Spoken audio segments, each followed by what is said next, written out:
से खेली होली।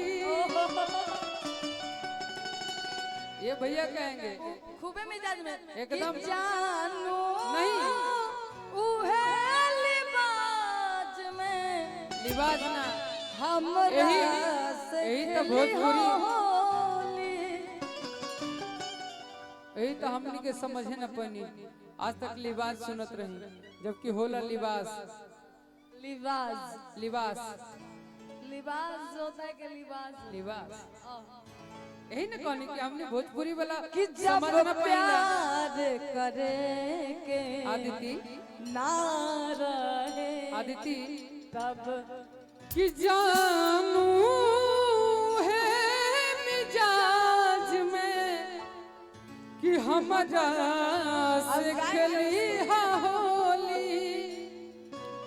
कि बलटी में रंगवा घोली बलटी में तू रंगवा घोली कि हमरा साथे बनई हा रंगोली कि हमरा साथे बनैहा रंगोली। हम उतना शास्त्रीय संगीत के ज्ञानी न है कि जानू है मिजाज में हमरा से खेली होली। ए जानू है मिजाज में हमरा से खेल होली बलटी में रंगवा घोली बाल्टी में तू रंगवा घोरी बलटी में तू रंगवा घोली बाल्टी में तू रंगवा घोरी ए जानू है मिजाज में हमरा से खेला होली। ए जानू है मिजाज में हमरा से खेला होली क्या बात है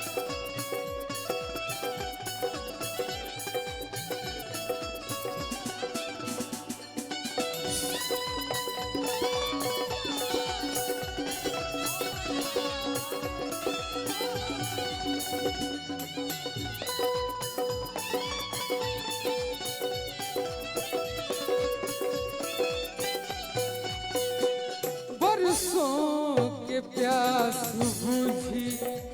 अंगना पर जे हमरा अइबू बरसों के प्यास बूझी अलगा बरसों के प्यास बुझी अंगना पे जे हमरा अइबू प्यास बूझी अंगना में कोरबा में तू कसिए के हमके कोरबा में तू कसिए के हमके गनिया में तू धरिए के हमके दुनिया में तू भागिए के हमके। विवेक ये मेरे अजीत आनंद भैया हैं सुपरस्टार अजीत आनंद भैया और ये अजीत आनंद भैया अमित भैया है मेरे गोरखपुर के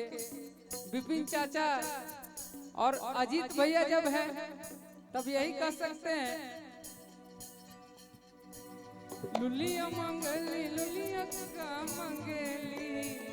लुलिया मंगली लुलिया का मंगली। लेकिन जहाँ अजीत भैया है आज पता नहीं पहला बार 8 साल से कार्यक्रम कर रहे हैं आज पहला बार अजीत आनंद भैया का कॉल है वीडियो कॉल। भैया प्रणाम। कि जानू खूबे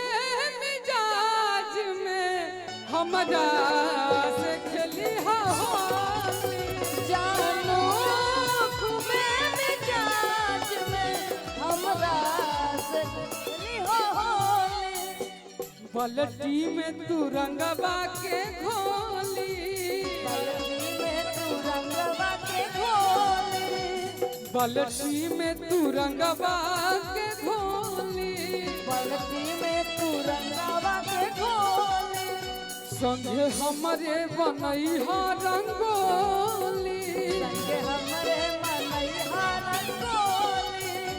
जानू उहे बाज में हमरा से खेली होली जानो उहे बाज में हमरा से खेलो होली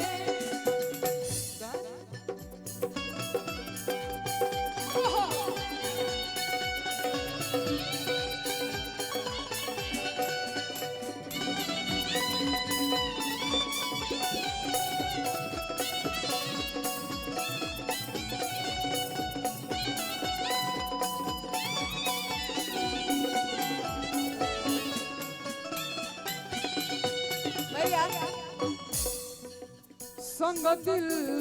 बिकू के संघवा रंगवा गुलाल लैया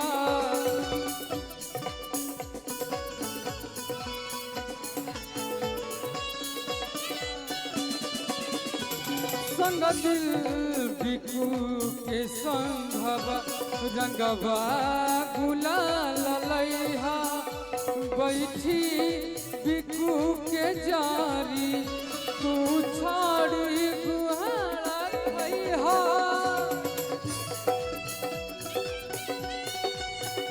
हम तो मरते चाहिए भूमिया राजा ओढ़नी के खुटा उखाड़ी ओढ़नी के खुटा उखाड़ी हम जा से खेली होली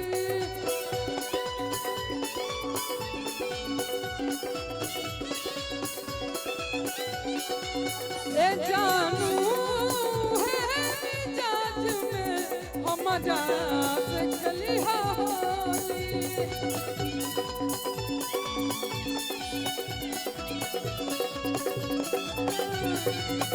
जानू है मिजाज